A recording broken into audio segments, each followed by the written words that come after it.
I'm Sarah, I'm the CEO of Dynamic Boards, and I'm hosting today's meetup. Our topic for today is diversity conversations in the boardroom. And our speaker for today is Simon Fanshawe. He is an OBE and he is also a member of our NED community. Simon is a diversity consultant, broadcaster and author. He's the founder of the leading consultancy Diversity by Design. He and his colleague Rachel Cashman have the top 10 business podcast Fearless Diversity.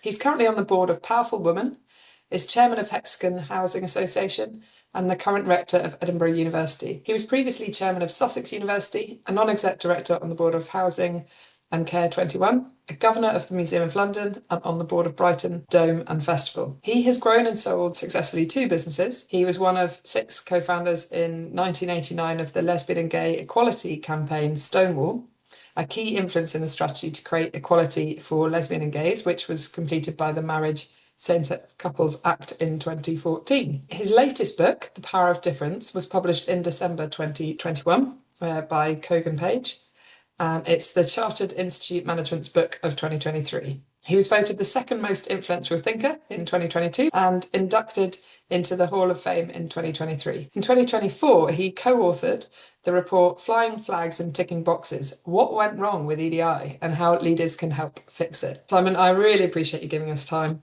Over to you. Sarah, thank you very much, and Bex for inviting me. Secondly, thank you to all of you for giving up your time. I just wanted to, in the introduction, to 4 things. The first question is really, what is the purpose of diversity in relation to boards? Secondly, some thoughts about how you might recruit a diverse board. Thirdly, some thoughts about good discussions and good decisions. And then lastly, a couple of thoughts about risk. The first is the absolutely key question.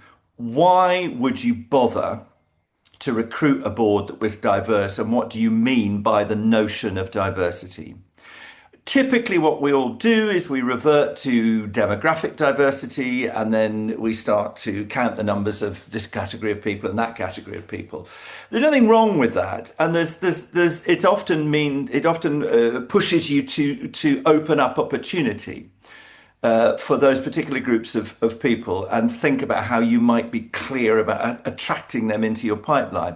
But fundamentally, before you do anything around the composition of your board, you really do have to know what you mean by diversity in relation to your board. And for me, that hangs entirely on question of purpose. Purpose of the organization, in other words, housing or building aircraft or whatever the hell it is. And secondly, the purpose of a board, in other words, the questions of governance. And why would diversity, and what kind of diversity would help you establish that in the first place? Now, it's, as I said, quite classic to revert to questions of demography. So you often hear, for instance, oh, we want a board or an exec team or this, that, or the other team to reflect our customers, or to reflect our residents, or to reflect the communities we serve. A terrific impulse, but actually it's not really possible.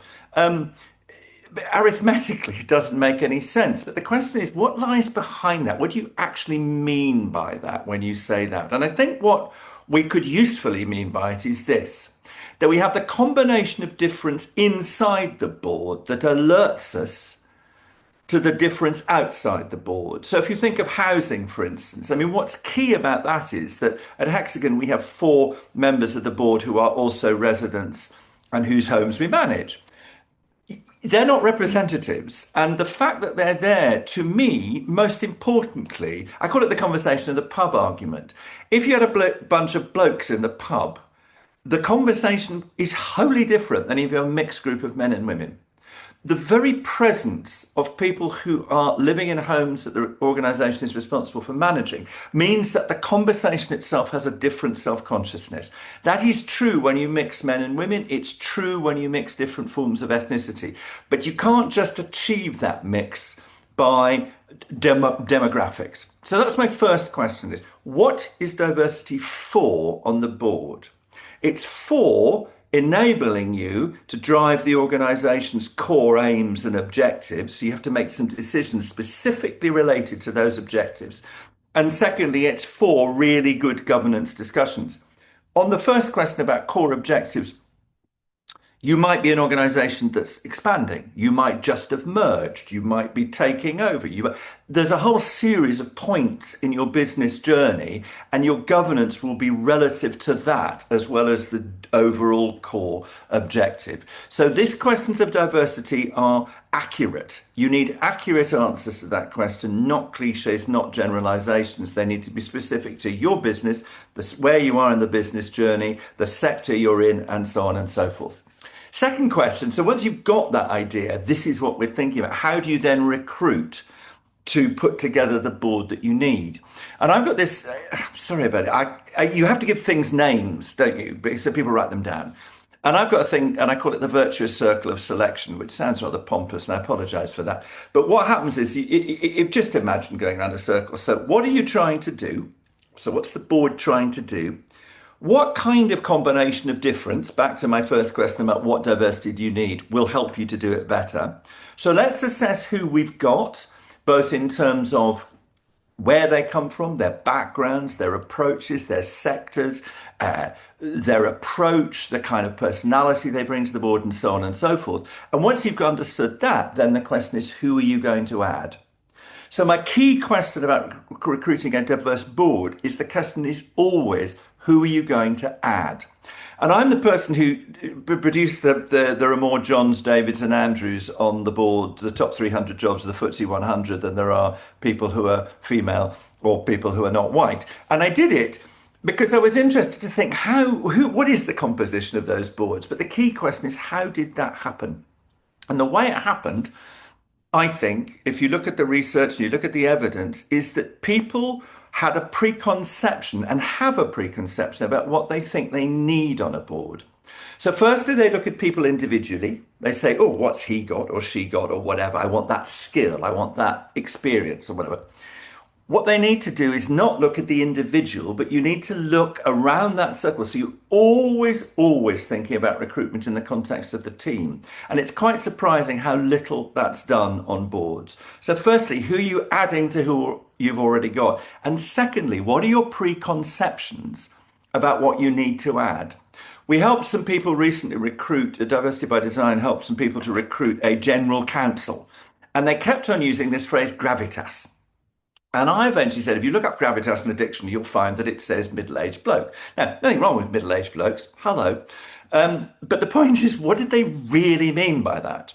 And once we interrogated it, we got down to the real skills they want. Very simple example. But the first thing to do at the very beginning of that process, once you've decided the kind of person you want to add, is determine in accurate ways the exact criteria against which you're going to recruit. And I think they divide into two. I think there's a skills threshold. You will want people with a certain level of skill who can do a particular thing to a particular level. People have to get over that threshold to be appointable. Secondly, then, what else are they going to bring, either in perspective, background, or whatever it is?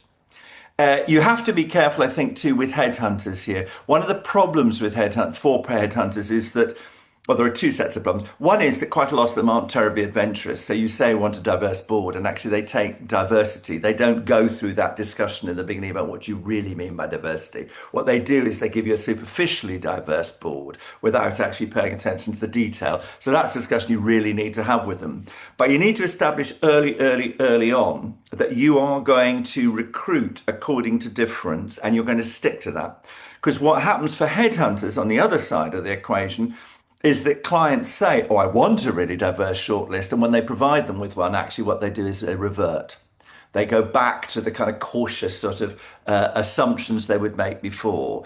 And that's not really fair on the headhunters, and actually doesn't put them in a good position because it's difficult to argue with you. So if you're going to start defining the difference you want to bring, try and stick with that consistently, and then recruit according to those criteria all the way through. So second is then the question inside the board. Once you've got that diverse board, I think the question then becomes, what function does diversity play within that? And I think there are two broad things. One is think about discussions, and one is to think about decisions. Firstly, on discussions, I think, is that you need to cultivate good disagreement.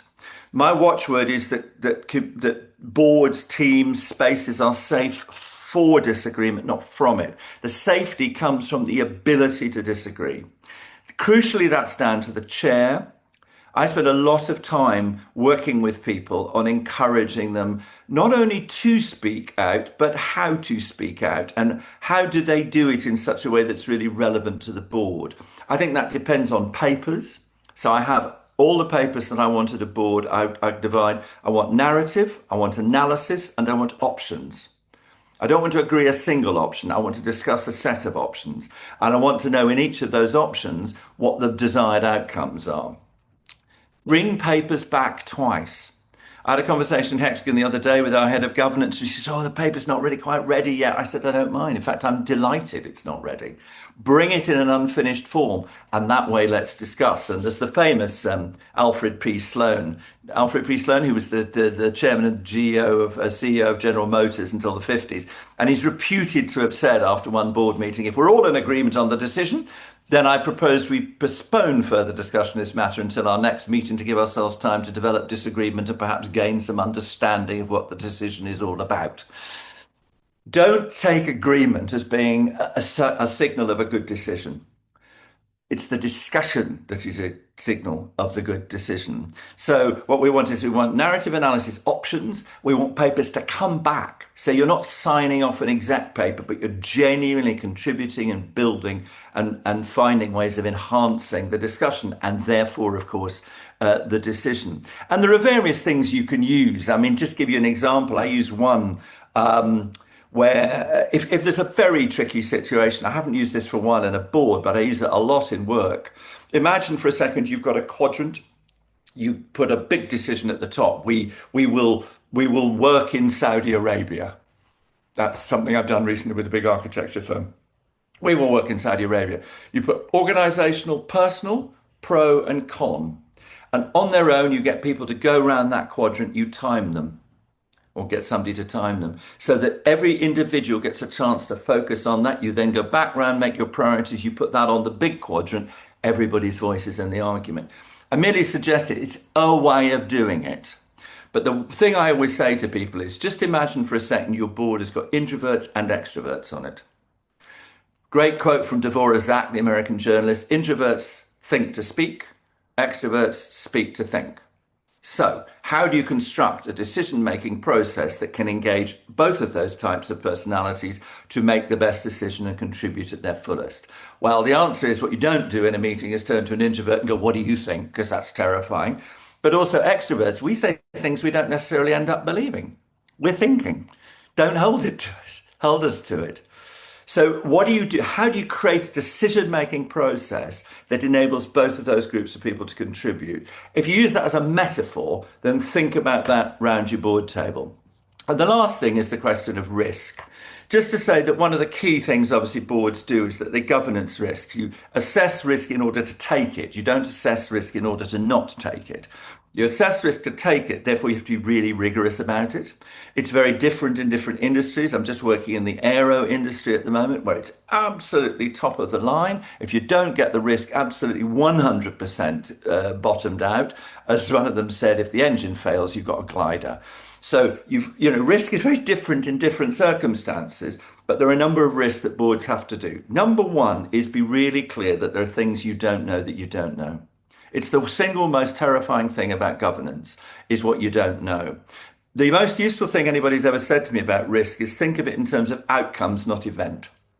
Don't think of a pandemic, just think about what happens if people can't come into the office. So always think of it in that way. The other thing I find really helpful is when you're assessing risk is to think of what is the risk, what are the controls that stop the risk happening, and what's the mitigation if the risk does crystallize. And I find it more helpful to think in all three of those things rather than just risk and mitigation, because the controls are really, really important. And then obviously you can make mitigation if you fail in the controls, but the controls are the thing, keep your budget under control and so on and so forth. So risk is really important. And a last word on risk, there is a lot of bad advice around about diversity. We know right up to April last year in relation to the Supreme Court for Women in Scotland, we know how that has ended a decade of bad advice, unfortunately, from Stonewall, an organisation that I was involved in starting. There's a lot of it around disability and reasonable adjustments, around sex and gender, around race. So as boards, you really have to be very clear about auditing the impartiality and lawfulness of those that the organisation is commissioning to train your staff. Be absolutely clear that they are operating lawfully and impartially, and you're not lining yourselves up for a tribunal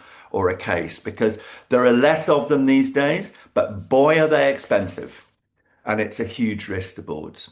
Just some thoughts about how you go about this. This is really about accuracy all the way through this stuff. Don't stop at the first headline around diversity and inclusion. Always go into the accuracy of what you, in your particular board, your particular situation, really, really needs. And I mean, I love governance. I think it's really, really fun. I know I sound like a ghastly nerd to say that, but I really like it. I find it genuinely, intellectually, and personally really fascinating. And when I watched the Hexagon ball, we had a terrific argument the other day. And it was really good because it was good natured, it was really hard. We had to make a tough decision, and I was just so proud of everybody for really kind of cracking on in, and I just get a great deal of pleasure out of it. So I hope that gives you some thoughts about how you get more pleasure out of it yourselves. Thank you, Simon. I really appreciate that, Simon. Lots of sound bites for me to take away from that, I'm sure for many others as well. We always take a few minutes of silence to think about three questions. So the questions are, does the board know what it means by diversity? And do they know how diversity would make the board more effective? How can you create the diversity on the board that you need? And how can you create a space on boards that is safe for disagreement, not from it? We'll have a couple of minutes silence now, just have a think about those questions before we go into breakout rooms.